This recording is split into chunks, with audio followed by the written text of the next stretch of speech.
तो भव्यात्मा हो कार्तिकेय अनुप्रेक्षा ग्रंथराज में आगे बढ़ने से पहले हम गणितवान को समझ रहे हैं। तो गणित में कल हमने जगन्य परित अनंत निकालने की विधि को देखा था। उस विधि के दौरान हमने जो कुछ राशियों को वगैरह जोड़ा था उसके ऊपर आप लोगों की जिज्ञासा है, पहले उसको समझ लेते हैं फिर आगे बढ़ते हैं, ठीक है। अब सबसे पहली बात शुरुआत हुई थी ए से। ए में क्या आया था? ए में क्या लिया था? जल्दी जल्दी उत्तर देना है। चलो अरविंद जी, ए में ए राशि कहाँ से आई थी? अनम्यूट किया है, बोलिए। देख करके बता सकते हैं। गणित को हम याद रखने की अपेक्षा से नहीं, बट उतना समझना चाहिए। जगन्य असंख्यात संख्यात का सलाका त्रयनिष्ठापन। बहुत बढ़िया, कैसे करेंगे बताइए। एक मिनट, हाँ। मतलब जो विलन जो है इसमें महा महा महा करके अपन तीन हाँ तक नहीं, देखिए अब आपके माध्यम से मैं, मुझे पता है कि आप लोगों को ये पता चल चुका है, बट अभी हमें उत्तर कैसा देना है, या उत्तर का मतलब ये कि चिंतन कैसे करना है, ये पहले सब लोग समझ लो, क्योंकि जो चिंतन के विलन है, समय आगे पीछे नहीं होना चाहिए। हाँ बोलिए। जो दे है, तो हाँ दे के जो विलन है, तो जितना विलन है दे के इतनी बार मल्टीपल करके जो इतना सला का भी इतना सेम वैल्यू आएगा। मतलब विलन दे आपको सला सबसे का। पहले ये बताना है कि जगन्य असंख्याता संख्यात इस राशि को देय, विरलन और विलन और शलाका, सला का इन बराबर। तीनों में स्थापित करे। स्थापित करो या उसमें उतनी उतनी लोड कर लो, आप जो चाहिए, जो इस भाषा में बोलना चाहते हो उस भाषा में कहिए, बोलिए। फिर प्राप्त राशि अपन करेंगे विलन को दे को मल्टीपल करके, मतलब टू है तो 2/2 मतलब 4 आए बराबर। तो इसमें जो सला का जो आएगा इसमें 2 - 1 करेंगे तो 1 अपन को मतलब आंसर मिला। फिर 1 को अपन को लेना है, सलाका का 1 आंसर आया। तो जो प्राप्त राशि था, प्राप्त राशि विलन भी 4 आया और ये भी 4 आया। 4 × 4 × मतलब 256 आया। तो सलाह का 0 हो गया अपने पास। अभी प्राप्त जो सलाह का था वो 0 हो गया अपने पास, जो 1 था। तो एक एक राउंड अपना पूरा हुआ। फिर दूसरा राउंड चालू हो गया, तो वहां से 256 विलन, 256 दे और सलाह का भी 256 हुआ। तो प्राप्त राशि 256 रेस टू 256 होगा। तो 256 में से -1 करेंगे तो वो नया विलन मिलेगा 250, सलाह का मिलेगा 255। फिर 256 मल्टीपल 256 वापस विलन मिला, वापस वही दे मिला। और इस हिसाब से अपन करते जाएंगे तो वो तो कैलकुलेशन में अपन को आएगा नहीं बराबर। जो वो राशि लास्ट में आएगा, इसमें तीसरी बार जो सलाह करेंगे इसमें महाराशि महाराशि महा महा महा महाराशि महा महाराशि महा महाराशि और फिर प्राप्त राशि होगा महा महा महाराशि होगा। तो सलाह का -1 होगा। ऐसे करते करते आगे जाएंगे, ऐसा समझना। चलिए, मोटा मोटी में गिरते पड़ते उठते आप लोग स्वयं कहाँ पर पहुंच गए? स्वर्णभद्र टूक तक तो पहुंच गए, आपकी वंदना पूरी हो गई। ठीक है, कोई बात नहीं, बट अच्छा कहा आप, मतलब सारे स्टेप्स आपको याद है, ये बात अच्छी है। इतना ही है कि आपने दृष्टांत की अपेक्षा से बता दिया। अब यहाँ पर हम आपको दृष्टांत की अपेक्षा याद है, अब इसकी जगह पर सिर्फ हमको क्या कहना है कि जगन्य असंख्याता संख्या, क्योंकि आपने शुरुआत वहां से की कि जगन्य असंख्याता संख्यात को आपको देय, विरलन और शलाका में स्थापित करना है। अब अगर आपने इसको स्थापित कर दिया तो फिर आप वो दृष्टांत की जरूरत नहीं है। आप सिर्फ इतना ही बता सकते हैं कि देय को देय राशि से विरलन बार गुना करना है, और जब एक बार ये प्रक्रिया पूर्ण हो जाएगी तो शलाका राशि को एक से कम करना है। इसी प्रक्रिया को दोहराते दोहराते दोहराते जब शलाका राशि शून्य हो जाए तो एक बार निष्ठापन पूर्ण हो गया। इसके अंत में, पहले निष्ठापन के अंत में जो प्राप्त राशि आई है उसे महाराशि कहेंगे। अब इसी महाराशि को द्वितीय निष्ठापन की शुरुआत में देय, विरलन और शलाका में स्थापित करेंगे। शब्दों की तरफ देखना, मैं क्या करूं, मतलब ये मेरा अपेक्षा है, ये अपेक्षा है, ये एग्री अपेक्षा एग्री। आएगी तो अपने आप सारी चीजें आई बन। अप्रिशिएट। ठीक है, चलिए इस प्रकार से आप लोगों को बता रहे तो बहुत बढ़िया। ये ए आया तो त्रय, त्रय तीन शलाका, शलाका त्रय निष्ठापन करने से आपको महा महा महाराशि प्राप्त हुई। अब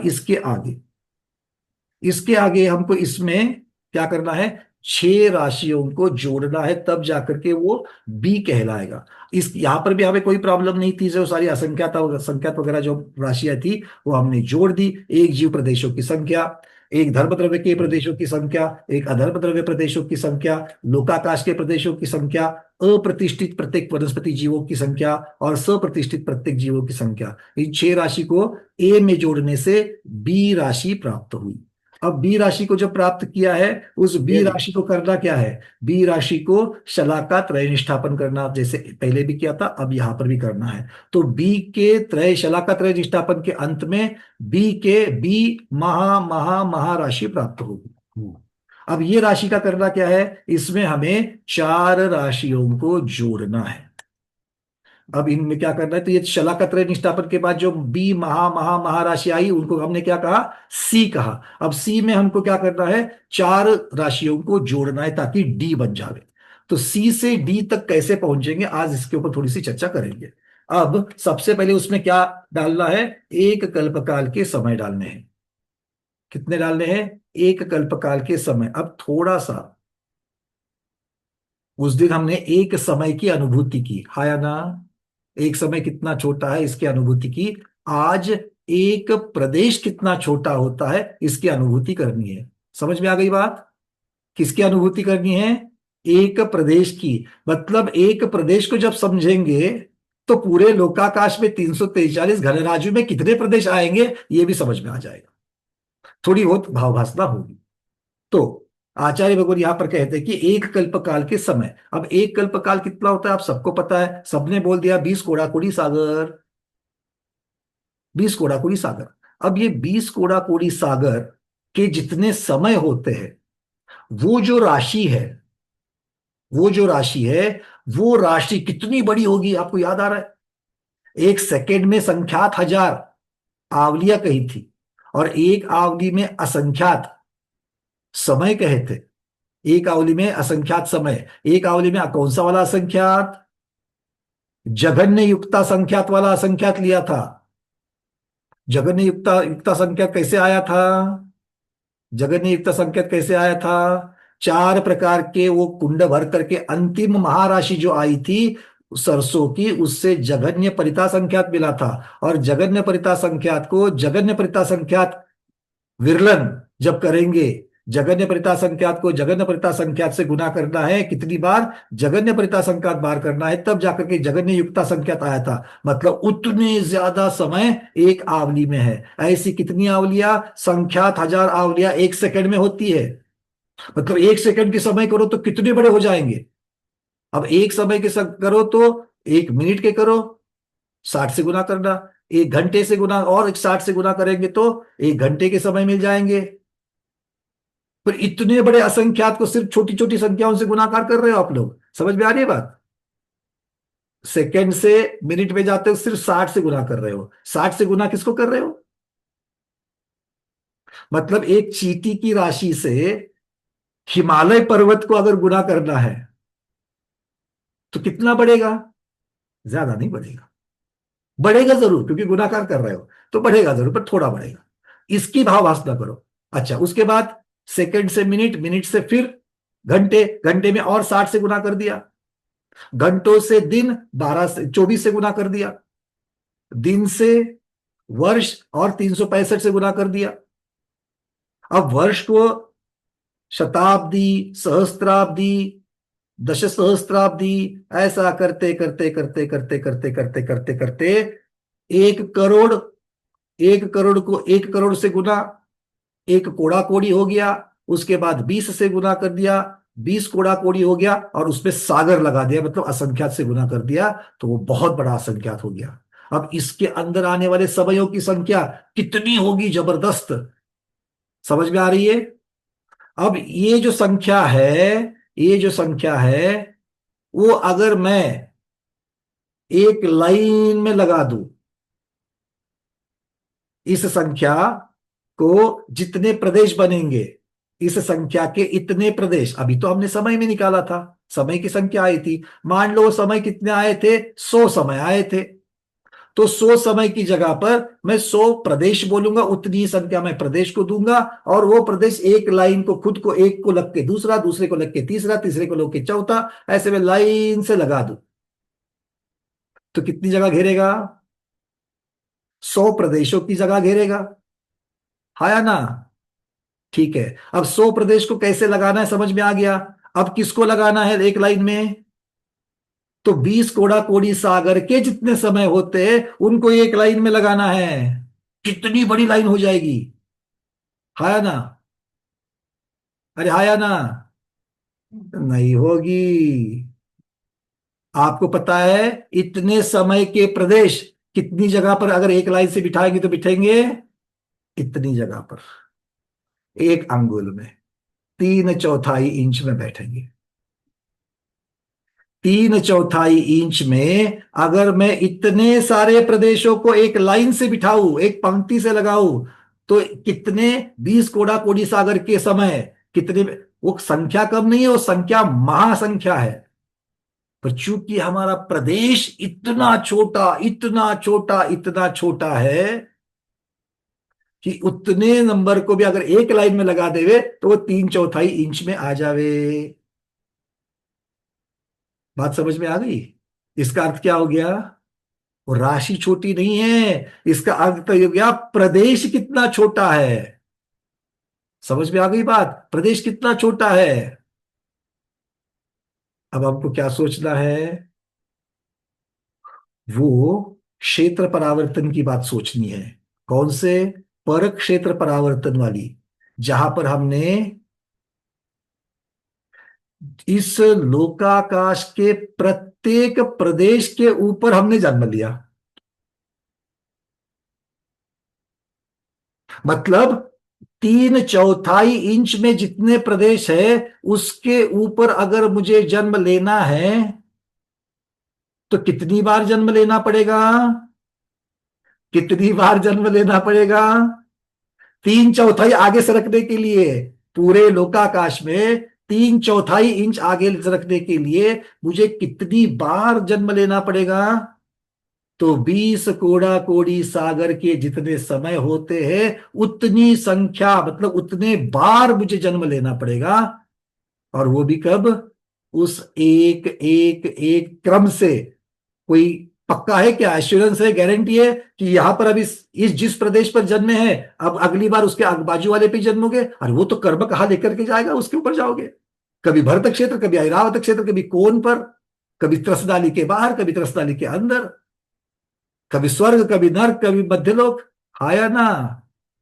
फिर जाकर के अगले प्रदेश पर आएंगे, फिर जाकर के अगले प्रदेश पे आएंगे, और 3/4 इंच लोकाकाश में सरकने के लिए कितना समय लगेगा? कितनी बार जन्म लेना पड़ेगा? समय छोड़ो, कितनी बार जन्म लेना पड़ेगा? तो 20 कोड़ा कोडी सागर के जितने समय होते हैं उतनी बार जन्म लेना पड़ेगा। भाई प्रदेश कितना छोटा है, सोच लो। आप समझ में आ गया कि क्षेत्र परावर्तन का काल कितना बड़ा हो सकता है। ये सब करने के लिए कुछ आ रहा है अंदाज? और आपने और हमने कितने करे हैं क्षेत्र परावर्तन करके? कोई आया कि नहीं आया है यहाँ पर? कोई बैठा क्या क्षेत्र परावर्तन करके आने वाला? जिसने जिसने क्षेत्र परावर्तन किया हाथ ऊपर करे। जिसने जिसने क्षेत्र परावर्तन किया है वो हाथ ऊपर करे। आधे तो हाथ उठा ही नहीं रहे। भाई मेरे, आपका भी जो जीव है ना, जो जीव द्रव्य है, अनादिकाल से वो भी भटक रहा है। कितनी बार ये किया है, सोचो। और जितनी बार किया है ना, उतनी बार जन्म मरण का दुख भोगा है। अभी तो याद नहीं आ रहा है। अभी क्या याद आ रहा है? कल मुझे किसने टॉन्ट मारा था, कल मुझसे किसने अपमान किया था, कल मुझे किसने सम्मान नहीं दिया था, कल मुझे पीछे बिठाया था। ये हमको याद आ रहा है। जन्म मरण का दुख याद आ रहा है क्या? नहीं याद आ रहा है। समझ में आ रही है बातें? और इस सब से छूटने का क्या रास्ता है? इन परावर्तन से छूटने का रास्ता क्या है? एक ही रास्ता है, बिल्कुल पिन पॉइंट उत्तर चाहिए मुझे। इस सब का रास्ता क्या है? चलो कोई नया वाला ले लेते पहले। कोई नया हाथ ऊपर आ रहा है क्या? अब बहुत दिन के बाद अलगा बढ़ जाता, दीदी बोलो।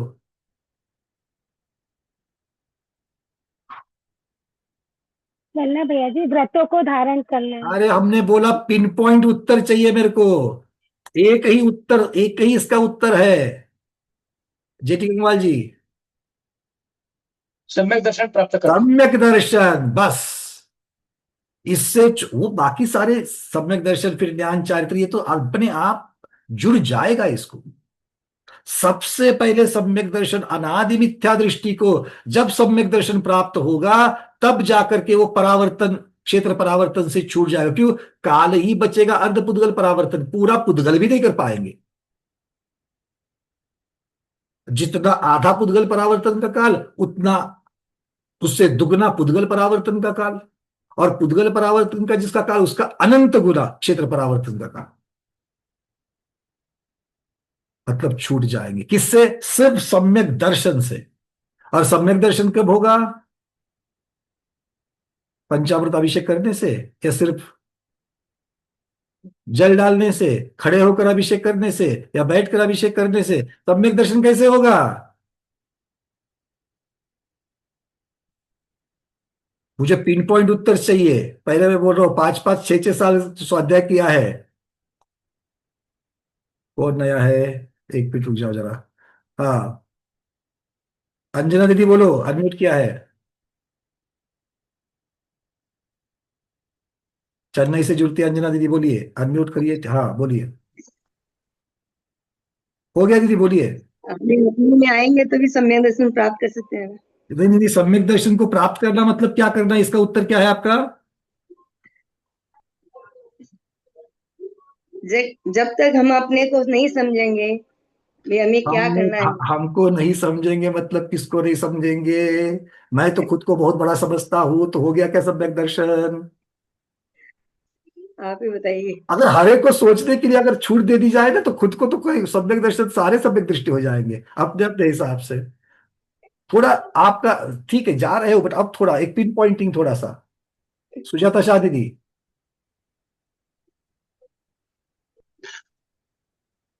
बोलो जल्दी। सुवर्णा श्रावक दीदी, तब तक बोलिए। स्वाध्याय राग चाहिए द्वेष भैया। कम करने से हो गया। राग द्वेष का चारित्र से संबंध है दीदी, सम्यक दर्शन से नहीं है। सुजाता दीदी जल्दी बोलो, अनम्यूट हो चुका है। स्वाध्याय स्वाध्याय स्वाध्याय करने से, अगर चाहिए। स्वाध्याय करने से सम्यक दर्शन पक्का हो जाता, तो जितने मेरे सामने बैठे सब सम्यक दृष्टि कहलाते। देखो, मेरे प्रश्न का उत्तर सो, आप जो उत्तर दे रहे हो उनका निषेध नहीं कर रहा हूं मैं। ये सम्यक दर्शन को बरकरार रखने के लिए चाहिए हमको, और बिना देशना के नहीं होगा, ये भी बात ठीक है। किंतु चर्चा क्या चल रही है, विषय क्या चल रहा है, उसको सोच करके करना है आपको। पुष्पा दीदी, सात तत्व और देव शास्त्र गुरु पर अटल श्रद्धा।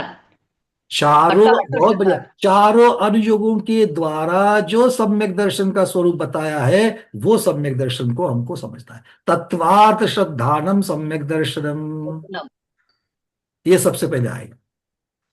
और इसमें सब चीजें आ गई, सात तत्व से लेकर के सब चीज सभी आ जाएगी। दिया जाएगा। ठीक है, फिर कौन सा मार्ग है, किस प्रकार से करण करेंगे, फिर उसमें देशना जो मिलेगी, और कौन सा ज्ञान होगा? पहले मिथ्या ज्ञान से कौन सा ज्ञान होगा? सत्य ज्ञान होगा। सत्य ज्ञान के साथ चार देशना, फिर उसके बाद में पांचवी करण लब्धि, ये सब उसके साथ में आ जाएगा। बट सबसे पहले है सात तत्व, छह द्रव्य, नौ पदार्थ। इसके लिए एक दिमाग में रखना, त्रैकाल्यम द्रव्य षटकम, नवपद सहितम जीव षटकाय लेशा, पंचाने चास्तिकाय, व्रत समिति गति ज्ञान चारित्र भेदा। आगे का छोड़ दो, पहले तो कम से कम इतना तो समझ लो। वो व्रत समिति गति ज्ञान, ये सब अपने आप उसके साथ में आ जाएगा पैकेज में। क्लियर है? अब ये सम्यक दर्शन सिर्फ अकेला प्राप्त करके चलेगा क्या? अकेले सम्यक दर्शन से मोक्ष होगा क्या? अब सम्यक दर्शन के साथ ज्ञान अपने आप सम्यक ज्ञान हो गया। अब क्या करना पड़ेगा? अब आप पक्का बताओगे पंकज भैया को खुश करने के लिए, भैया व्रत धारण करने चाहिए, तो अब तक क्यों नहीं किए, ये अगला प्रश्न होगा। अब व्रत धारण करने से भी मोक्ष की गारंटी है क्या? तो क्या करने से मोक्ष की गारंटी है, ये बताना है अभी आपको। क्या करने से मोक्ष की गारंटी है? आज नहीं तो कल, पर रास्ता यही है। एक ही उत्तर, एक ही उत्तर, जल्दी दीपा दीदी। राग द्वेष धीरे धीरे कम करना अरे पड़ेगा। धीरे धीरे मत लगाओ भाई, बहुत धीरे हो गया। हम इतने से ले लेंगे, दीदी कह रही राग द्वेष को बंद करके खत्म कर देना, बस। ठीक है ना दीदी, धीरे धीरे बहुत हो गया। आप धीरे धीरे, आप उंगली दोगे नहीं, हाथ पकड़ने वाले हैं। भैया ने बोला धीरे, दीपा दीदी ने बोला धीरे, खत्म हो गई बात। आज थोड़ा तो आज क्रोध को कम कर दिया, आप 1 वर्ष के बाद में देखेंगे। सबको समझ में आ रही बात? बस अगर इस तरीके से अपने दिमाग में बिठा दिया है, तो हमारा कल्याण दूर नहीं है, ये पक्का है। ठीक है, चलिए आगे चलते हैं। अब ये सब कुछ क्यों है? एक क्षेत्र को समझने से, एक क्षेत्र की प्रदेश को कितना छोटा है, ये गणित के माध्यम से समझने से इतना सारा विचार। कितनी देर से विचार चल रहा था? 10 मिनट हुए क्या? 10 मिनट तो हुए, है ना? तो 10 मिनट में दूध उबल रहा था कि नहीं उबल रहा था, दिमाग में आया? किसी ने अपमान किया था, वो दिमाग में आया? तो क्या हो रहा था? कौन सा ध्यान हो रहा था? पूरा चिंतन जो चल रहा था प्रश्न के उत्तर के लिए दिमाग में चल रहा था, ये एग्जैक्टली ये पिन पॉइंट। मतलब दिमाग में चार प्रश्नों के एक प्रश्न के चार उत्तर आ रहे थे, उसमें से कौन सा दूं, उसमें से कौन सा दूं, परफेक्ट कौन सा होगा, इसमें मेरा चिंतन क्या हो रहा था? एक अग्र हो रहा था। एक अग्र वाली बात हो रही थी कि नहीं थी? जितने विषय है उसमें से निकाल करके एक पिन पॉइंट वाला मुझे लाना था। तो एक अग्र हो गया तो ध्यान हो गया। वो बाकी वो 24 थाना में लिखने दीजिए, वो तो उत्कृष्टता से लिखा है, वो स्वामी जितने लिखे हैं। हम लोग अपनी भक्ति से, भावना से, अभ्यास से, जिस चीज से भी है, फायदा हुआ कि नहीं हुआ? ठीक है। तो चिंतन के बिना कोई फायदा नहीं होगा, और चिंतन का अर्थ ही है ध्यान। चिंतन की उत्कृष्ट अवस्था ही ध्यान कहलाई। क्लियर है? चलिए, हाँ बोलने के लिए क्या जाता है, मेरा तो कुछ नहीं जाता है। तो 20 कोड़ा कुली सागर की बात थोड़ी सी समझ में आ गई, क्योंकि इसको समझते वक्त हमको इतना लेना है कि भैया इसके कितने में आ जाएंगे। अब सारे हैंडल्स हटा दो, जिनके माइक खुले हो माइक बंद कर दो। अब चलेंगे दूसरे की तरफ। दूसरा, तीसरा और चौथा एक दूसरे से लगे हुए हैं। एक में स्थिति बंद अध्यावसाय स्थान, अनुभाग बंद अध्यावस्थान और मन वचन काय के अविभाग प्रतिच्छेद, इनकी चर्चा कल हम लोगों ने स्थिति स्थान की चर्चा की थी। कल हमने, हो सकता है शब्द मुझसे स्थितिबंध अध्यवसाय निकल गया हो, बट कल हमने जो चर्चा की थी वो किसकी की थी? मुख्यतः से स्थिति स्थान की थी, क्योंकि भाव परावर्तन में सबसे शुरुआत स्थिति स्थान से शुरू होती है। जो हमने कहा था कि जगन्य स्थिति से लेकर के 70 कोड़ा कोड़ी सागर या जिसकी भी जो भी उत्कृष्ट स्थिति है उस पे समय करो, और उसकी जो संख्या आएगी वो क्या कहलाते हैं? वो स्थिति स्थान कहलाते हैं। मतलब स्थिति के कितने टुकड़े हो जाएंगे, कितने भाग हो जाएंगे, उसको एक एक टुकड़े को, एक एक भाग को स्थिति स्थान कहेंगे। उसकी चर्चा यहां नहीं है। वो एक स्थिति स्थान होने के लिए कितने स्थितिबंध अध्यावसाय होंगे, कितने अनुभाग बंध अध्यावसाय होंगे, उसकी संख्या लेनी है। ठीक है। तो अब इसको समझने के लिए आप लोगों को जो पहले से पता है, क्या पता है? कर्म का बंध। कर्म का बंध पता है आप सब लोगों को? चलिए चार्ट बनाओ। कर्म बंध चार्ट बनाएंगे। कर्म बंध, जिनको जिनको समझना है स्थिति बंध अध्यावसाय क्या है, अनुभाग बंध अध्यावसाय के, अपने अपने कॉपीज में बनाओ। कर्म बंध लिखो। सबसे पहले एक चौकट बना करके कर्म बंध, अब चार्ट बनाना है। कर्म बंध के चार भेद कौन से होते हैं? कर्म बंध के चार भेद, हेमांगी दीदी सबसे पहले हाथ ऊपर बोलो। अनम्यूट अनम्यूट अनम्यूट कर लो। वंदना हाँ, भैया, प्रकृति बंध, प्रदेश बंध, स्थिति बंध और अनुभाग बंध। बहुत सुंदर, लिख लो। कर्म बंध के नीचे चार भेद बनाओ। पहला प्रकृति बंध, प्रदेश बंध, स्थिति बंध, अनुभाग बंध। बंद शब्द लिखा, नहीं लिखा तो भी ठीक है, बट समझ, जब भी बताते हो तो बंद के साथ बताना।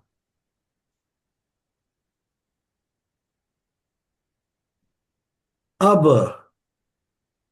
हो गया। चलो, अब प्रकृति बंध का अर्थ कौन बताएगा? एक एक एक अर्थ बताना है। प्रकृति बंध का अर्थ बताना है। माया गंगवाल दीदी बताओ। अरे सब पता है आपको, आप बताती नहीं है, सिर्फ इतना ही है। बताओ। एक बार ध्यान में नहीं आ रहा। अरे प्रकृति कर्म की प्रकृति, ज्ञानावरण कर्म का प्रकृति स्वभाव प्रकृति है ना। ज्ञानावरण कर्म क्या करता है वो तो?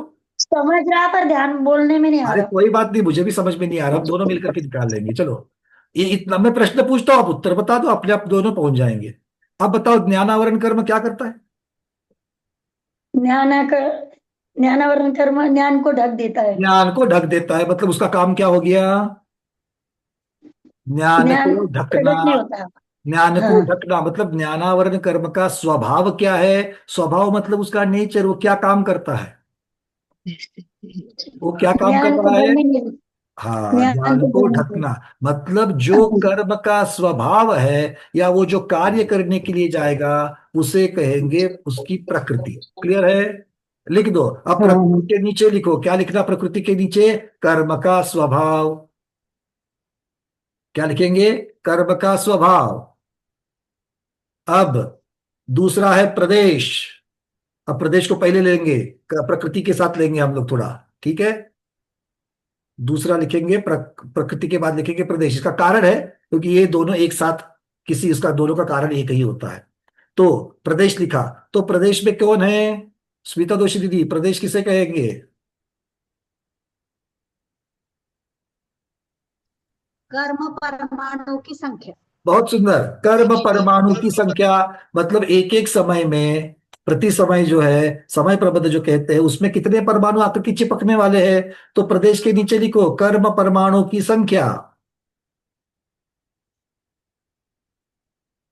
अब स्थिति का अर्थ क्या करेंगे मनीषा दीदी? कितने समय के लिए कर्म बंधेंगे। बहुत बढ़िया। तो लिखो, स्थिति के नीचे लिखो कर्म का आत्मा के साथ रहने का काल। कर्म का आत्मा के साथ रहने का काल। और एक बच गया, अनुभाग। सारिका दीदी वैजापुर बोलिए। कर्म के फल देने की शक्ति। बहुत सुंदर। कर्म के फल देने की शक्ति।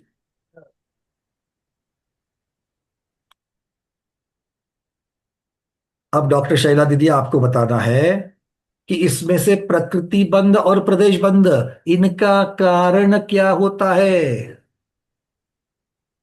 अनम्यूट कर लो पहले, आपको पता है।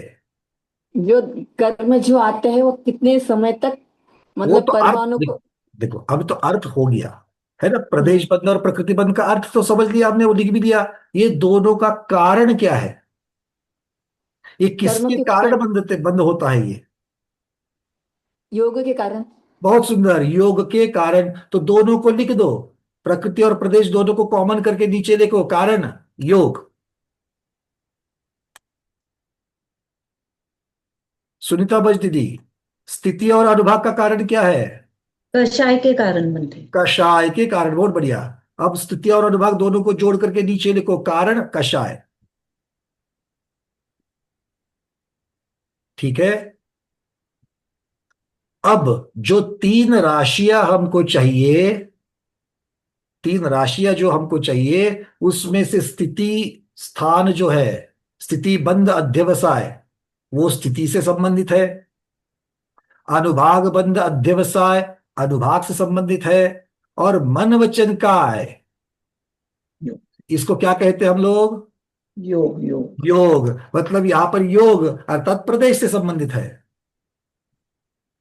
जिनके प्रश्न आए थे शुरुआत में, प्रमोद जी, रविंद्र पिंजरकर जी, आप लोगों ने जो प्रश्न पूछे थे, उन तीनों का संबंध किससे है? तो ये कर्म बंध से संबंध है। और कर्म बंध के फिर उसके कारण, क्योंकि ये तीनों भी है, ये तीनों कर्म बंध के प्रकार है, भेद है। और इनके कारण, दो का कारण कषाय है और एक का कारण योग है। ठीक है, इसको समझना है। अब मूल प्रश्न पर आते हैं। सब लोग अपने हैंड रेस हटा दो। स्थितिबंध अध्यवसाय किसे कहेंगे? वो बंद है, अध्यवसाय शब्द है, स्थान शब्द है। पहले इन शब्दों को समझते हैं। ठीक है। अध्यवसाय, इस शब्द का अर्थ कोई किसी ने करेंगे? अध्यवसाय बहुत जगह पर शब्द आता है। अध्यवसाय क्या कहेंगे? अध्यवसाय को कौन बताएगा? अरविंद जी, आप बताना चाहेंगे अध्यवसाय? चलो, मनीषा दीदी आपका माइक खुला है, बताओ।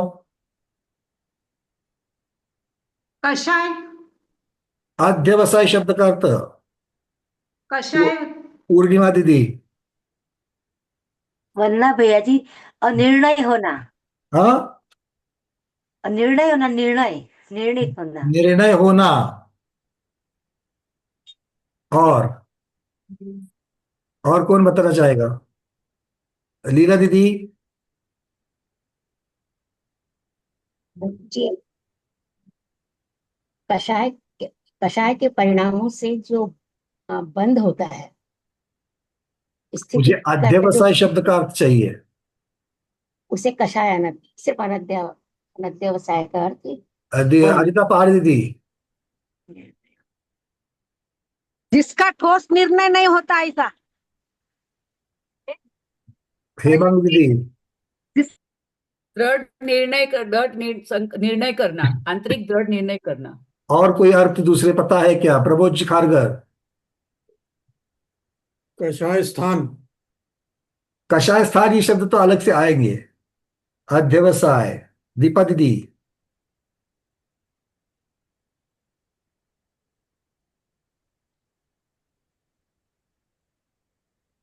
दीपा दीदी बोलिए। शायद आपका नेट कम हो गया है। ऋतु दीदी बोलिए। भावों की शुरुआत होना। भावों की शुरुआत, रूबी दीदी। जो निरंतर चलता रहता है अपने मन में, है ना, कोई चीज, थोड़ा कोई बहुत थोड़ा भाव। बहुत थोड़ा बहुत ठीक है, किंतु इसको इस परिप्रेक्ष्य में और जोड़ना है। शैला गांधी दीदी। नाम परिणाम परिणाम। और मंजू रानी वाला दीदी। जी भैया, स्व और पर का ज्ञान न होने से जो अज्ञान की स्थिति होती है उसको अध्यवसाय। प्रमिला कोठारी दीदी। देखो विषय क्या चल रहा है उसको भी आपको देखना है। जीव के जिन कषाय के परिणामों के कर्मों का स्थितिबंध होता है उसे कषाय अध्यवस्थान कहते हैं। आपने पूरी परिभाषा बताई, बस अध्यवसाय किसे कहते हैं वो नहीं बताया, उसका एक भाग हो गया वो। चल कोई बात नहीं, अपने अपने माइक्स को बंद कर लो। आचार्य भगवान यहां पर कह रहे हैं अध्यवसाय का अर्थ होता है उद्यम परिश्रम। क्या होता है? कार्य। तो यहां पर स्थितिबंध का, उसके लिए जो कारणभूत है, परिश्रम जो कर रहा है, उसके कारण जो कर रहा है, वो स्थान तो कौन है? वो कषाय परिणाम। तो ऐसे कषाय परिणाम, और स्थान शब्द का अर्थ क्या होता है? स्थान शब्द का अर्थ होता है लेवल। लेवल क्या कहो, या फिर उसका एक एक भाग, वो स्थान कहलाता है। जैसे माइलस्टोन्स रहते हैं। अगर पूना से मुंबई 160 किलोमीटर दूर है, तो अब जब निकलते हैं तो एक एक किलोमीटर के ऊपर एक एक किलोमीटर का एक वहां पर स्टोन लगा रहता है। वो क्या है? वो अंतर का स्थान है। ऐसे अंतर के कितने स्थान हैं? 160 मिल जाएंगे। बात समझ में आ गई? वैसे ही आचार्य भगवान यहां पर कह रहे हैं जीव के जिन कषायों के परिणामों से कर्मों का स्थितिबंध होता है। जीव के परिणाम होते कि नहीं होते? कैसे परिणाम होते हैं? कषाय सहित परिणाम होते हैं। और जब कषाय सहित परिणाम होते हैं तब जाकर के स्थितिबंध होता है। तो वो जो परिणाम है, जो कषाय के परिणाम है, जो कषाय सहित परिणाम है, जिनकी वजह से स्थितिबंध होता है, उसे कषाय अध्यवसाय कहते हैं, परिणाम। ठीक है? और स्थान का मतलब क्या है? उसका प्रकार। जैसे मुझे अभी क्रोध आया, क्रोध बिना कषाय के आएगा क्या? नहीं। तो मेरे कुछ परिणाम होंगे जो कषाय सहित होंगे, उसकी वजह से मुझे क्रोध आ गया। तो उसका एक प्रकार हो गया, एक लेवल हो गई। अब क्या क्रोध हमेशा एक लेवल वाला आएगा? नहीं आएगा। तो अलग अलग लेवल क्यों बनेगी? अलग अलग परिणामों से बनेगी। तो ये अलग अलग परिणाम ही यहां पर स्थान कहलाते हैं। स्थान का अर्थ क्या है? अलग अलग परिणाम होना ही प्रकारों को यहां पर स्थान कहते हैं। तो कुल मिलाकर के क्या हो गया? जीव के जिन कषायों के परिणामों से कर्मों का स्थितिबंध होता है और उसके समस्त प्रकारों को स्थितिबंध अध्यावसाय स्थान कहते हैं। पीडीएफ में दिया है, पहले भाव परावर्तन पढ़ा तब भी पढ़ाया है, उसकी भी भव्य मार्गणा में भी इस चीज की परिभाषा को लिख के दिया है। ठीक है? क्लियर है? अब थोड़ा सा समझ लेते हैं इसको। ये कितने होंगे, इसकी संख्या कितनी होगी? क्योंकि हमको क्या करना है, इनकी संख्या को उस सी में मिलाना है। हाँ या ना? सी संख्या जो, उसको भूलना नहीं है, क्या कर रहे हो? सी संख्या में इनको मिलाना है। इनको मिलाना मतलब क्या है? स्थिति बंध अध्यावसाय स्थान। कितने प्रकार के परिणाम होते हैं कषाय के? किसके? आपके या मेरे? दोनों के। उषा पाटिल बोल रही दोनों। आपके भी मेरे भी इस संसार में जितने जितने संसारी जीव है, एकेंद्रिय से लेकर के संघी पंचेंद्रिय तक, उन सबके जो कषाय परिणाम है, उनके जितने प्रकार है, उतने प्रकारों की संख्या को गिनती में लो और उसको सी में ऐड कर दो। तो ये कितने होंगे? अनंत होंगे, संख्यात होंगे कि असंख्यात होंगे? केवली भगवान कहते हैं असंख्यात। केवली भगवान क्या कहते हैं? असंख्यात। पर प्रश्न तो ये होता है, एक तो इतने सारे जीवों के होने हैं, जीव कितने हैं? संसारी जीव कितने हैं? अनंत अनंत है, अनंत अनंत है। और वो कब से कषाय कर रहे हैं? कब से कर रहे हैं? कल से, परसों से, अनादिकाल से। तो फिर अनादिकाल कितना है? कितने वर्षों का? अच्छा, प्रति समय भाव होते हैं, मतलब कितने समयों का? अनंत अनंत समयों का है। तो अनंतानंत समयों से अनंतानंत जीव कषाय कर रहे हैं, तो वो अनंत प्रकार के होंगे या असंख्यात के होंगे कि संख्यात होंगे? हम सबको लगता है कि वो अनंत प्रकार के होने चाहिए, सबके मिलाएंगे तो, बट ऐसा नहीं है। क्यों? केवली भगवान कहते हैं उसके असंख्यात प्रकार है, मतलब एक एक प्रकार के परिणाम बहुत बार होते हैं। समझ में आ गई बात? मतलब कल जिस परिणाम से मुझे गुस्सा आया था, वो प्रकार का परिणाम दीपा दीदी को कभी भी हो सकता है। आज हो सकता है, कल हो सकता है, परसों हो सकता है। फिर वो डॉक्टर शैला दीदी को शायद पहले हो चुका है। समझ में आ रही बात? मतलब ऐसे मत सोचना कि आपको जो प्रकार का परिणाम हो रहा है वो आपका ही परिणाम, उसके ऊपर रॉयल्टी नहीं। क्यों? क्योंकि परिणाम है असंख्यात, वो अनंतानंत जीवों को हो रहे हैं, अनंतानंत काल से हो रहे हैं। इसका मतलब है कि हमारे परिणाम पलट पलट करके बहुत बार वो वाले परिणाम होते हैं। तो यहां पर बात क्या है? ये असंख्यात लोक प्रमाण इसकी संख्या है। मतलब एक लोक के प्रदेश जितने असंख्यात है, वैसे ही वो कितने असंख्यात है? वो मध्यम असंख्यात असंख्यात है। अभी आप लोगों को गणितमान पता है, हाँ या ना? बोलो हाँ। तो हर बार पूछा जाएगा कौन सा वाला असंख्यात। हाय राम भैया, क्यों पढ़े आपके चक्कर में?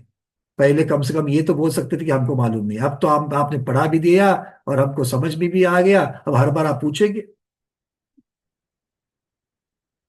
फिर भी याद रखना है, ठीक है ना? क्यों? क्योंकि उसके बिना भाव भासना नहीं होगी, हमको अनुभूति नहीं होगी।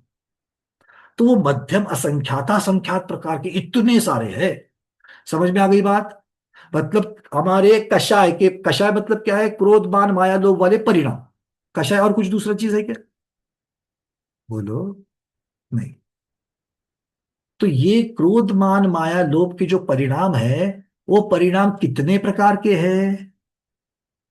मध्यम असंख्याता संख्यात प्रकार के हैं। इसका मतलब हमको मान कितने प्रकार का आता है, क्रोध कितने प्रकार का आता है, हम मायाचारी कितनी प्रकार की करते हैं। जब करते तो पता तो चलता है क्या कि कितने प्रकार की करते हैं। चलो, गुरुदेव विराजमान हो चुके, दर्शन कर लेते हैं पहले। हमने को होस्टिंग दे दी है यहाँ से। जय हो प्रज्ञा श्रवण मुनि श्री अमित सागर जी गुरुदेव की जय। नमोस्तु नमोस्तु नमोस्तु भगवान नमोस्तु। तो चर्चा ये चल रही है गुरुदेव, आज हम प्रदेश की भावभासना कर रहे हैं कि कैसा प्रदेश कितना छोटा है, और प्रदेश जब इतना छोटा है तो परक क्षेत्र परावर्तन में कितना, कहाँ कहाँ कैसे कैसे हम लोग क्या कर रहे हैं। चलो आगे बढ़ते हैं थोड़ा सा। सबको समझ में आ रही है बातें? तो कषाय के परिणाम मध्यम असंख्यात असंख्यात प्रकार के हैं। मतलब हमको और आपको जो क्रोध आता है, पलट पलट करके पलट पलट करके उसी प्रकार के परिणाम हो सकते हैं। मायाचारी उसी प्रकार की पलट पलट करके हो सकती है, क्योंकि सब जीवों को मिल करके मध्यम असंख्यात असंख्यात है। समझ में आ गई बात? क्लियर है ये? चलिए अब चलते आगे। अब एक बात को समझ लेना, जो ये 1 2 3 4, ये जो 4 चीजें लिखी है, वो 4 चीजें में पहली से दूसरी असंख्यात ही है, मध्यम असंख्यात असंख्यात ही है, किंतु पहली से दूसरी असंख्यात गुना ज्यादा है। पहली से दूसरी असंख्यात गुना ज्यादा है। तो स्थितिबंध अध्यावसाय स्थान जो है वो असंख्यात लोक प्रमाण है, अनुभाग बंध अध्यावसाय स्थान वो भी असंख्यात लोक प्रमाण है, किंतु पहले असंख्यात लोक प्रमाण से ये दूसरा असंख्यात लोक प्रमाण जो है वो असंख्यात गुना है। अब समझ में आई बात? इतना सब करके कैटेगरी कौन सी? मध्यम असंख्यात असंख्यात। अब जैसे हम लोगों ने स्थितिबंध अध्यवसाय स्थान को समझा, वैसे अनुभाग बंध अध्यवसाय स्थान को समझना है। क्यों? क्योंकि क्या कषाय से, क्रोधमान मायालोभ से सिर्फ और सिर्फ स्थितिबंध होता है क्या? नहीं, अनुभाग बंध भी होता है। मतलब कर्म में फल देने की शक्ति वो भी उसमें आती है। आचार्य भगवान कह रहे हैं, जीव के जिन कषाय परिणामों से, अर्थात क्रोध मान माया लोभ रूप परिणामों से कर्मों के अनुभाग बंध होता है, तो उस अनुभाग बंध को अनुभाग बंध अध्यवसाय कहते हैं, और उसके जितने प्रकार है उन सब प्रकारों को अनुभाग बंध अध्यवसाय स्थान कहते हैं। एक एक लेवल। तो अनुभाग, 4 लोगों ने मिलकर, 4 लोग पड़गान के लिए खड़े थे, 4 लोग पड़गान के लिए खड़े थे।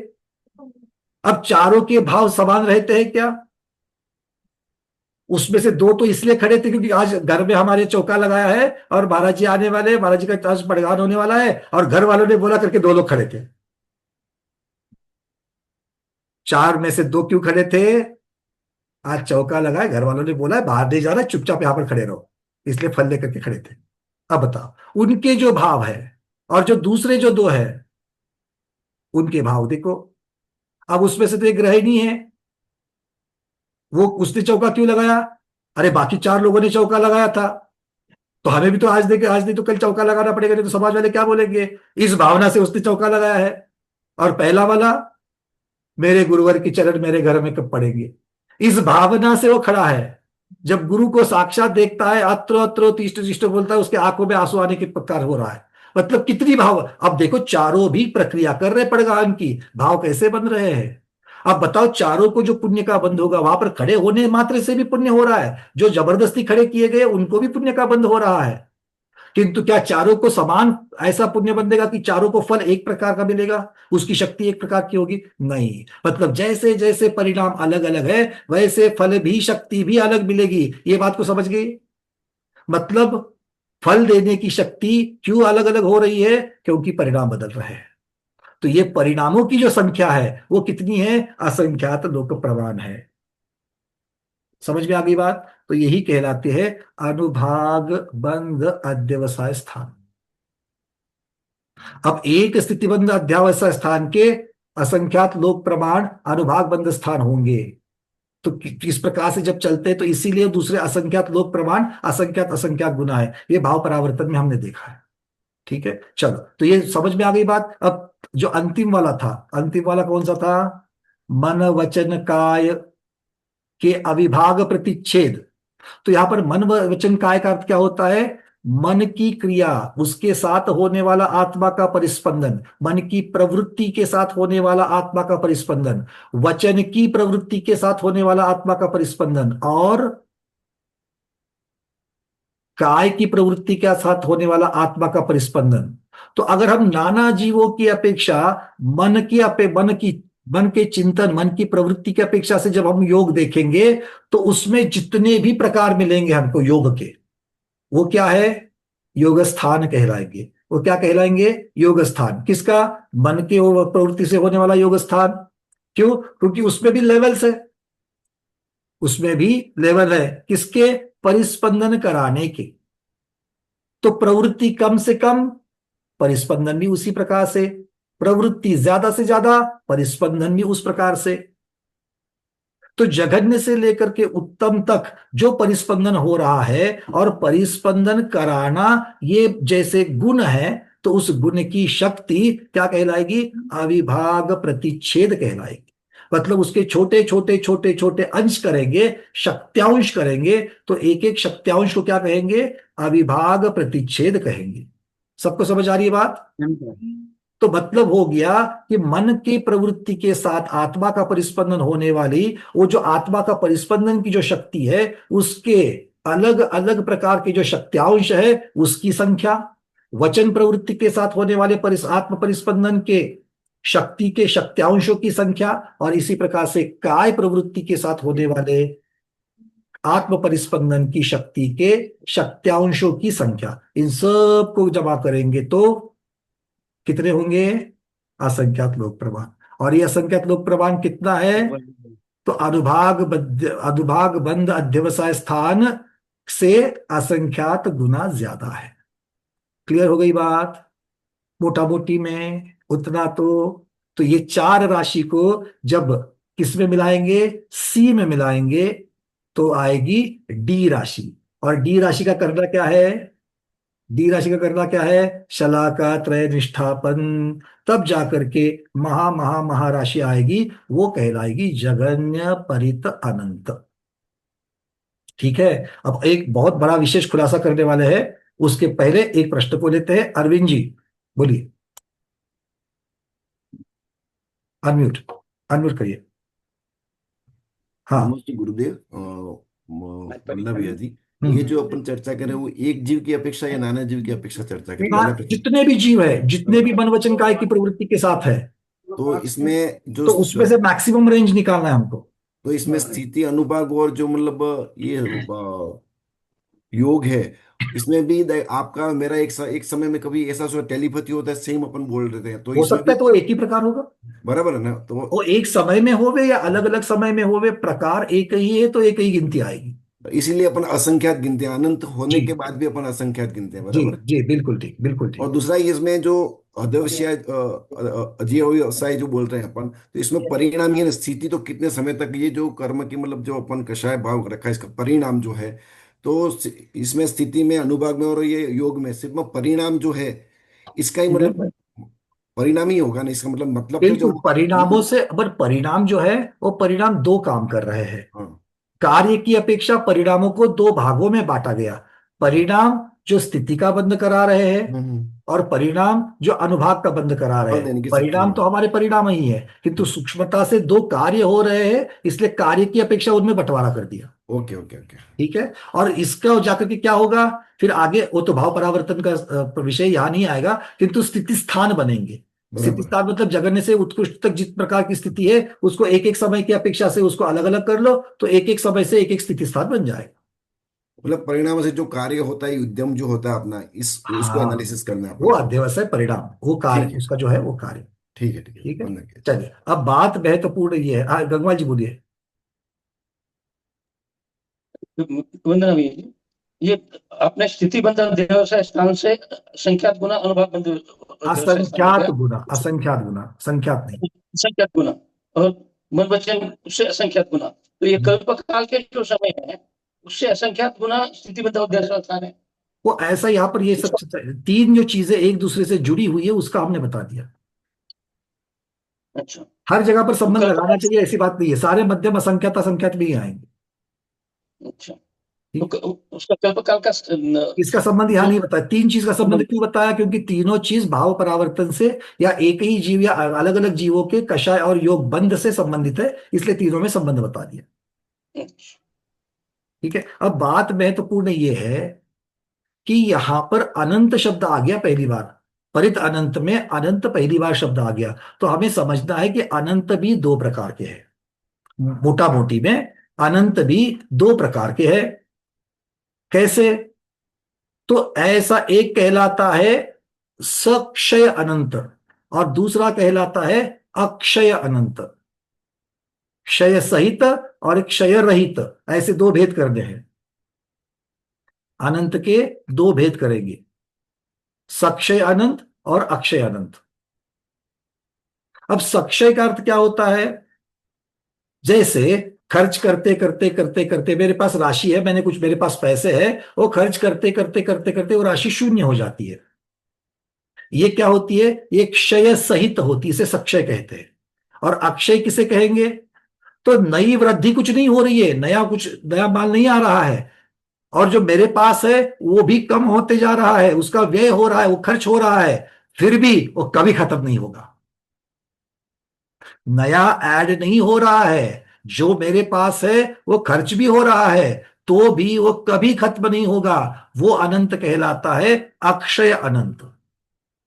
ठीक है, अब इसमें से जो सक्षय अनंत है, वो सक्षय अनंत को औपचारिक या व्यवहारिक अनंत कहते हैं। क्या कहते हैं? औपचारिक या व्यवहारिक अनंत। क्यों? क्योंकि वो सिर्फ केवली भगवान के ज्ञान का विषय है, इसीलिए उसको कहा। क्यों? क्योंकि वो अनंत खत्म होने वाला है, वो सक्षय है, क्षय सहित है, वो आज नहीं तो कल खत्म होने वाला है।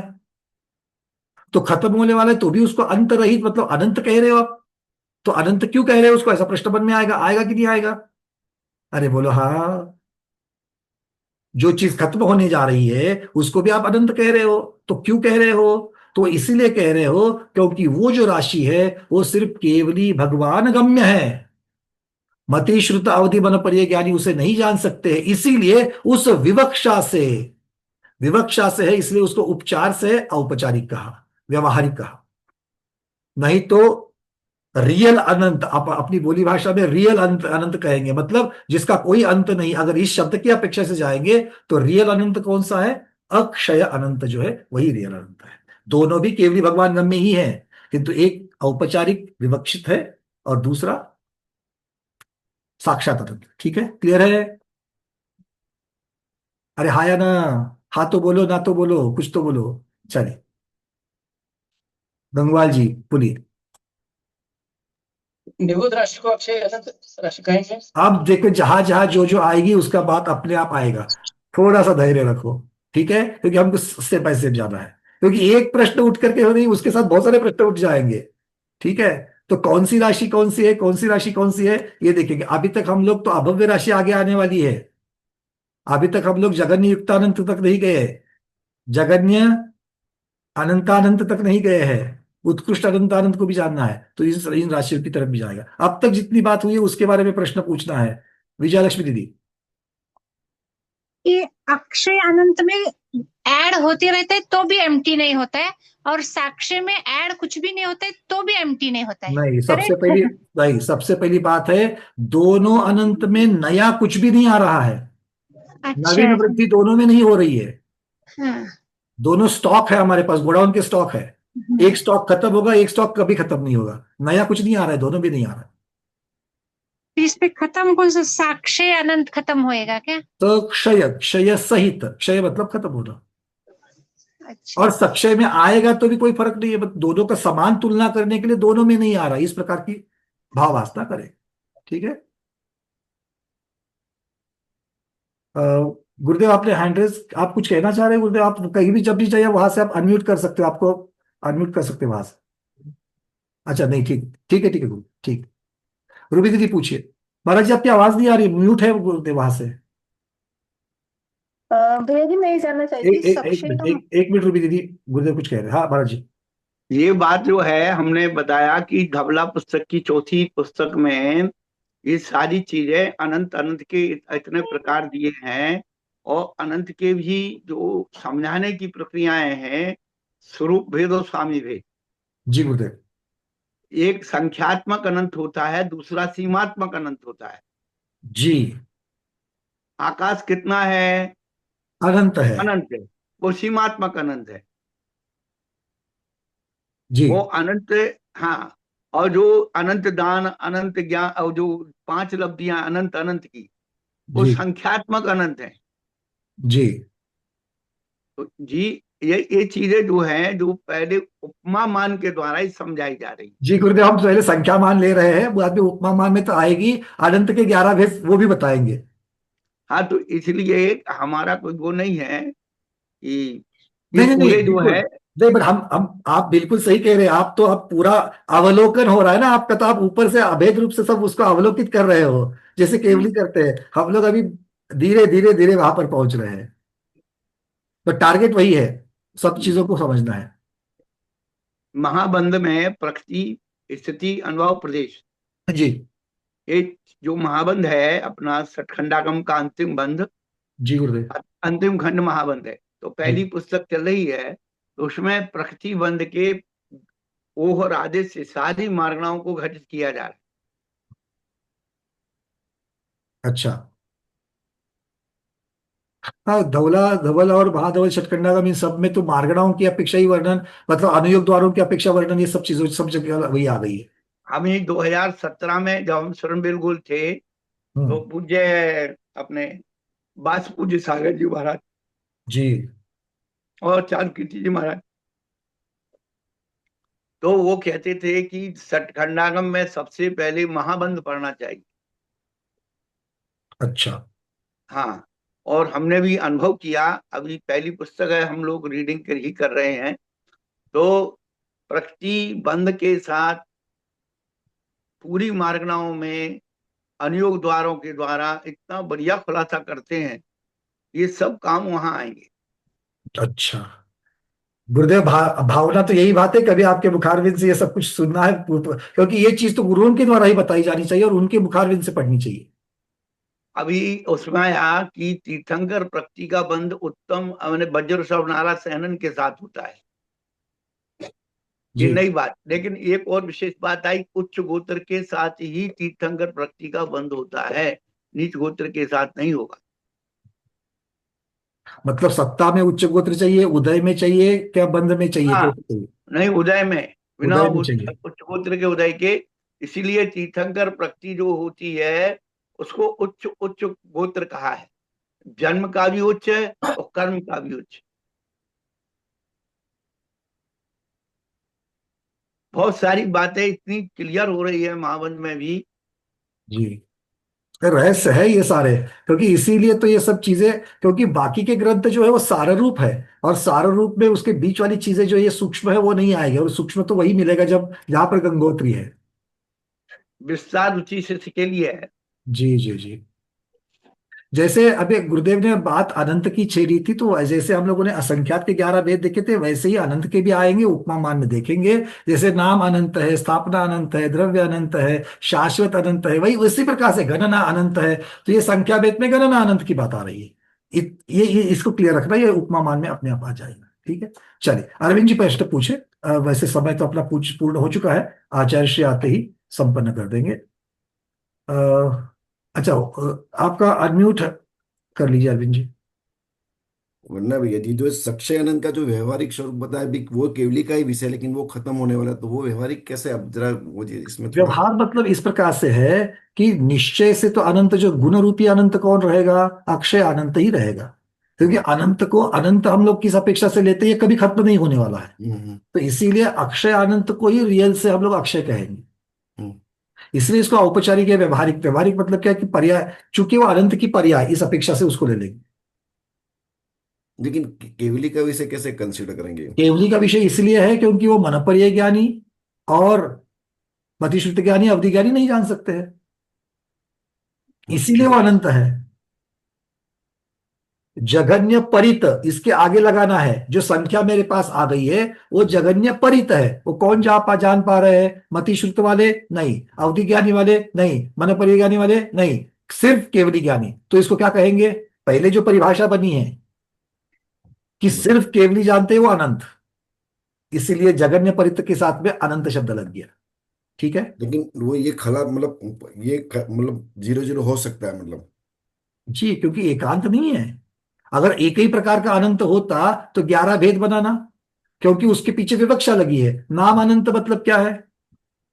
जैसे आपका नाम अरविंद है, किसी का नाम अनंत कुमार रहता है, अब वो अनंत कुमार नाम से हो गया अनंत। ठीक है, ठीक है, क्लियर है? तो इस प्रकार से रूबी दीदी। भैया जी, मैं ये जानना चाह रही थी कि वर्ड संक्षय है या संक्षय है, क्योंकि मैंने अभी डिक्शनरी में वर्ड देखा संक्षय। संक्षय का मतलब तो है जो संपूर्ण रूप से जिसका क्षय हो गया, ठीक है ना? तो वो तो केवली के हिसाब से आएगा, वो है ना, जिनका संपूर्ण रूप से क्षय हो गया। और क्षय अक्षय सहित, क्षय सहित कहेंगे तो सक्षय कहने में कोई उसमें बाधा नहीं है, स लगाने से सक्षय। हाँ, ये भी सही बात है, ठीक है, संक्षय। हाँ, क्योंकि मेरे को सक्षय वर्ड मिला नहीं ना, इसलिए मैं कंफ्यूज हो गई थी। नहीं, सक्षय तो आगम में सक्षय मतलब क्षय सहित, इस प्रकार से। ठीक है सरागी, सरागी मतलब राग सहित, इस प्रकार से। जी भैया जी, ठीक है। चलिए आज इतना ही रखेंगे, क्योंकि अब यहां से आगे ये जगन्य परिताप तक को हमको जाना है। बस दो चीजें हमको जाननी है आगे, और वो बहुत इजी है जानने के लिए। एक है जगन्य युक्तानंत। अभी हमको जगन्य परितानंत मिला है, तो जगन्य परितानंत मिलने की वजह से क्या क्या मिल जाएगा, इसमें से एक कम करेंगे तो क्या मिल जाएगा, कौन बताएगा जल्दी से। जगन्य परितानंत से एक कम कर लो, क्या मिल जाएगा। शोभना दीदी। उत्कृष्ट असंख्याता उत्कृष्ट असंख्यात असंख्याता संख्यात, बहुत बढ़िया, ठीक है। उत्कृष्ट असंख्याता संख्यात मिलेगा, ठीक है। अब उत्कृष्ट असंख्याता संख्यात मिला है, कल जगन्य असंख्याता संख्यात मिला था, इसके दोनों के बीच में कौन सा मिलेगा, मध्यम असंख्याता संख्यात मिलेगा, ठीक है। चलिए अब यहां से आगे बढ़ते हैं। अगला है जगन्य युक्त अनंत। जगन्य युक्त अनंत बहुत सीधा है, लिख लीजिए। जगन्य युक्त अनंत कैसे होता है। अब इसको देय विरलन की अपेक्षा लिखना है। देय विरलन की अपेक्षा लिखना है, कैसे लिखेंगे। जगन्य परिता अनंत का जगन्य परित अनंत घात। क्या लिखेंगे, जगन्य परितानंत का जगन्य परितानंत घात। जैसे हमने जगन्य युक्ता संख्यात लिखा था वैसे ही एग्जैक्टली सेम, वहां पर असंख्यात था, यहां पर अनंत है। जगन्य परितानंत का जगन्य परितानंत घात, अर्थ क्या हो गया। जगन्य परितानंत को जगन्य परितानंत से जगन्य परितानंत बार गुना करो तो क्या मिल जाएगा, प्राप्त राशि कहलाएगी जगन्य युक्तानंत। क्या राशि कहेगी, जगन्य युक्तानंत। और यहां पर तुलना कर रहे आचार्य भगवान, वो कह रहे हैं अभव्य जीव राशि जगन्य युक्त अनंत प्रमाण है। गंगवाल जी एक खुल गया, खुलासा आ गया। अभव्य जीव राशि कितनी है, जगन्य युक्तानंत प्रमाण है, ठीक है। जगन्य युक्ता संख्यात प्रमाण कौन सी राशि थी, आवली के समय, ठीक है ना। तो यहां पर ये क्या है, अभव्य जीव राशि। तो संसार में इतने जीव को, कितने जीव, जगन्य युक्त अनंत इतने जीव कभी मोक्ष नहीं जाएंगे। भावना यही भाव हम उसमें नहीं है, भावना यही भाव हम उसमें नहीं है, क्योंकि ये जीव पंच परावर्तन अनंत काल तक करते ही रहेंगे, करते ही रहेंगे, करते ही रहेंगे। प्रमोद जी खारगर बोलिए। भैया जी पहले तो यही पढ़ा था कि अवयवों की संख्या तो थोड़ी सी होती है। हाँ तो सोडी मतलब इतनी होती है, क्यों, अभी तक उत्कृष्ट अनंत अनंत तक नहीं पहुंचे ना, हाँ, तो उसके सामने ये थोड़ी होती है, देखो। उसके सामने ये थोड़ी सी है। अभी सिद्ध भगवंतों की राशि आएगी अनंत गुना, तो वो उनके सामने ये थोड़ी है। फिर भी ये बहुत बड़ी है। बहुत बड़ी, कितनी बड़ी है बताओ, थोड़ा अनुभूति कर लो चिंतन के द्वारा। जगन्य परितानंत कैसे आया था, कैसे आया था जगन्य परितानंत। वो डी राशि में चार वो जोड़े ना, इतने बड़े बड़े असंख्यात पहले तो 6 राशियां जोड़ी। किसमें 6 राशियां जोड़ी, जघन्य असंख्यात असंख्यात में 6 राशियां जोड़ी, जो असंख्यात लोक प्रमाण संख्यात लोक प्रमाण वगैरह थी उनको जोड़े। उस पहले तो त्रय शलाका त्रय निष्ठापन करके फिर उसमें 3 जोड़े, जघन्य असंख्यात असंख्यात का शलाका त्रय निष्ठापन किया, उसमें 6 राशियां असंख्याता मध्यम असंख्यात असंख्यात वाली जोड़ दी। उसके बाद में फिर से शलाका त्रय निष्ठापन किया, शलाका त्रय निष्ठापन करने के बाद उसमें 4 राशियां जोड़ दी जो असंख्यात लोक प्रमाण है। उसके बाद उसका भी त्रय उसका शलाका त्रय निष्ठापन कर दिया, तो हमको प्राप्त हो गया जघन्य परितानंत। अब इतनी बड़ी राशि को जघन्य, क्योंकि मैंने तो सिर्फ जघन्य असंख्यात असंख्यात से शुरुआत करी है, उसके पहले आपको जघन्य परिता संख्यात तक जाना पड़ेगा। जघन्य परिता संख्यात से फिर आगे चाहो मोहरी वाला सरसों वाला कुंड तक जाना पड़ेगा, वहां से शुरुआत करते करते आना पड़ेगा, फिर तो और भी बड़ा दिखेगा ये। तो जगन्य परितानंत को जगन्य परितानंत से जगन्य परितानंत बार गुणा करने पर हमें मिल जाएगी अभव्य जीव राशि। अब बताओ कितनी बड़ी राशि है ये, ठीक है। चलिए अब चलते, अगला कौन सा है? अब जगन्य परितानंत मिल गया, ये जगन्य युक्तानंत मिल गया। एक कम करने से क्या मिल जाएगा? एक कम करने से क्या मिल जाएगा? उत्कृष्ट परितानंत मिल जाएगा। और उत्कृष्ट परितानंत मिलेगा, जगन्य परितानंत हमारे पास है, तो दोनों के बीच में मध्यम परितानंत मिल जाएगा। क्लियर है गंगवाल जी? ठीक है, हाँ बहुत बढ़िया। अब कौन सा बच गया? अब जाएंगे जघन्य अनंतानंत तक। अब अनंतानंत वाले आएंगे। जघन्य अनंतानंत कैसे निकालेंगे? आचार्य भगवान कहते जगन्य युक्तानंत का वर्ग कर लो तो जगन्य अनंतानंत हो जाएगा। जगन्य युक्तानंत का वर्ग कर लो, जगन्य युक्तानंत रेस टू 2, उसका दूसरा घात या उसका वर्ग, वो करने से जगन्य अनंतानंत होगा। मतलब कितना? मतलब जगन्य युक्तानंत में जगन्य युक्तानंत बार जगन्य युक्तानंत को मिला लेना, ऐड कर लेना, तब क्या होगा? वो उसका वर्ग कहलाएंगे। दो का वर्ग किसका कहलाते हैं? दो में दो को दो बार मिलाना, तो क्या कहलाएगा? वर्ग कहलाएंगे। उसी प्रकार यहां पर जगन्य युक्तानंत में जगन्य युक्तानंत को जगन्य युक्तानंत बार मिला लेने से वर्ग हो जाएगा, और अगर उतने से गुना करेंगे तो उसका उतना घात हो जाएगा। ठीक है, चलिए तो हम जघन्य अनंतानंत तक तो आज पहुंच गए। अब इसके आगे चलेंगे उत्कृष्ट अनंतानंत की तरफ, किंतु आज नहीं, उसके लिए कल या अगली क्लास तक रुक जाएंगे। अब आपको कहां तक ला करके छोड़ा है? अनंतानंत में ला करके छोड़ा है। जघन्य अनंतानंत और उसके पहले जघन्य परितानंत, उत्कृष्ट परितानंत और मध्यम परितानंत, ये आप तो अनंत जो है वो आपको अपने ले लिया है। चलिए उत्कृष्ट अनंतानंत को अगली क्लास में निकालेंगे। आज इतना ही लगते हैं। आज के स्वाध्याय को गुरु के श्री चरणों में बारंबार नमोस्तु वंदनामि इच्छा करते हुए यहीं पर समापन करते हैं। जैनम जयतु शासनम, जैनम जयतु शासनम, जैनम जयतु शासनम।